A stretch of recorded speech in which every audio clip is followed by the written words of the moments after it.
Você já parou para se perguntar o que Deus quer de você, afinal de contas? Olá, eu sou Victor Fontana, esse aqui é o meu canal, ele pode ser um pouco seu também. E hoje a gente faz mais uma devocional juntos. Todos os dias você tem uma devoção nesse canal, de manhã cedo, você não precisa fazer de manhã, você pode fazer ao longo do dia, mas todos os dias para que você seja incentivado a ler o texto bíblico diariamente. E se você fizer junto comigo a leitura na nova versão transformadora da editora Mundo Cristão, essa versão aqui é 365, Bíblia 365, você consegue ao longo de um ano ler a Bíblia inteira, porque essa Bíblia ela é também um plano de leitura, sugere para você as leituras ao longo de um ano para que você complete a Bíblia inteira. E hoje, um dos textos sugeridos para o dia 12 é o texto de Provérbios, no capítulo 3, 2 versículos, 9 e 10. Claro, tem outros textos mais longos sugeridos aqui para o dia, senão você não completa em um ano. Mas, entre eles, aquele que eu vou fazer um pequeno estudo está em Provérbios, capítulo 3, versículos 9 e 10. Diz assim: honre o Senhor com suas riquezas e com a melhor parte de tudo que produzir.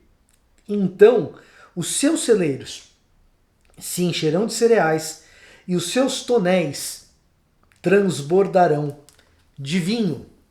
E a gente lê um texto desse e talvez a gente saia com a seguinte impressão: o que Deus quer de mim é aquilo que eu possuo. E se eu entregar aquilo que eu tenho, as minhas posses, para Deus, Ele vai devolver mais. Ele sempre vai devolver uma porção dobrada. Talvez seja essa a impressão que o texto traga para nós, uma espécie de profecia. Eu vou até a igreja com o meu dízimo, eu vou até Deus com aquilo que eu tenho de melhor e Deus me devolve ainda mais numa retribuição. É uma leitura complicada, porque a gente tem que lembrar que provérbios não são profecias. O que nós temos aqui é a ideia de que o bom uso junto ao reino de Deus, daquilo que Deus nos entrega, daquilo que Deus nos dá, as nossas habilidades, o nosso intelecto, aquilo que de melhor a gente faz e produz, e claro, também os nossos recursos, um uso desses recursos de acordo com aquilo que o reino de Deus preconiza, de acordo com aquilo que Deus nos ensina, rende frutos. E Deus não deixa desamparados aqueles que colocam nas mãos dele aquilo que ele mesmo concede para nós. Em outras palavras, o que Deus tem colocado para você, que dons, que talentos, que posses, e como você tem utilizado essas coisas. Se você usa para o reino de Deus, Deus não te deixará desamparado. Aqui, Jesus ecoa Provérbios quando diz que buscai antes o reino de Deus e a sua justiça, e as outras coisas serão acrescentadas no Sermão do Monte. A ideia é justamente essa, de que aquilo que Deus nos entregou, nós usamos como bons mordomos, e ao usar como bons mordomos, o que nós vemos é que podemos até atravessar dificuldades. E a própria Bíblia, e é claro que o proverbialista, quando escreve isso, está ciente de que a própria Bíblia relata casos de pessoas que perderam tudo, mesmo sendo fiéis a Deus. Mas Deus cuidou dessas pessoas mesmo perdendo tudo. Cuidou de Jó quando Jó perdeu tudo. Cuidou da família de Jacó quando Jacó perdeu tudo. Por meio, inclusive, de José. Capítulo 50 do livro de Gênesis, José diz: olha, o mal que vocês, meus irmãos, me fizeram, Deus transformou em bem. E vocês sobreviveram. E a família de Jacó sobrevive a um período de seca, de estiagem, pelas mãos de José. O proverbialista sabe que essas dificuldades vêm, mesmo para pessoas que fazem a vontade de Deus.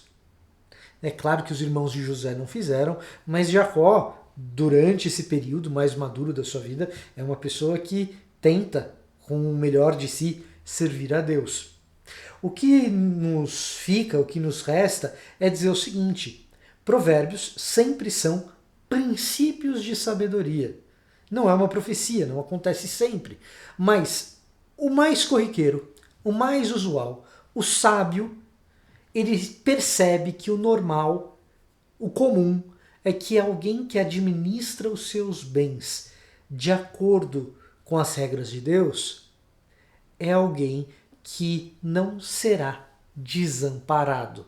Esse é o grande ensinamento aqui. É um ensinamento, não uma profecia. Porque Deus, ele não é alguém que está interessado naquilo que você pode dar para então retribuir ainda mais. Se fosse assim, Deus seria um interesseiro. Deus seria um interesseiro naquilo que eu tenho, naquilo que eu sou capaz de fazer. E não é isso que Deus é. Deus é alguém que não tem a menor necessidade ou dependência dos meus bens ou daquilo que eu sou capaz de fazer. O que faz com que ele jamais seja interesseiro. Ele é, na verdade, profundamente interessado naquilo que eu sou, na minha devoção, em como a minha vida pode ser transformada, em como os meus bens, os meus talentos que ele mesmo me deu, podem ser usados para transformar vidas de outras pessoas. Deus não é um Deus interesseiro naquilo que você tem, naquilo que você possui, mas profundamente interessado em quem você é e em quem ele pode fazer que você seja. Em quem você será depois de transformado pelo Espírito Santo de Deus.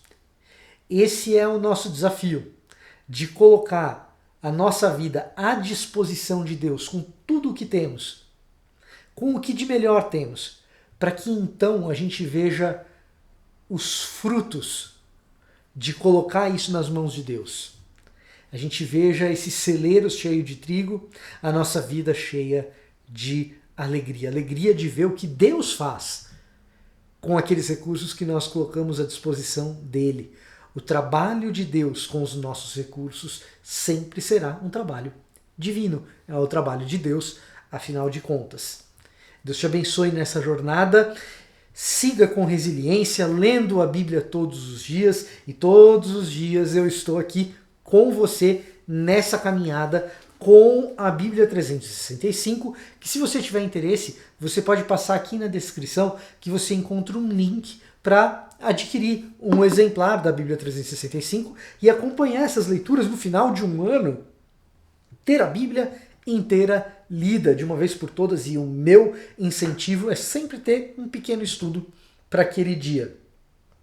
Esse era o meu recado para hoje, eu vou ficando por aqui e até a próxima.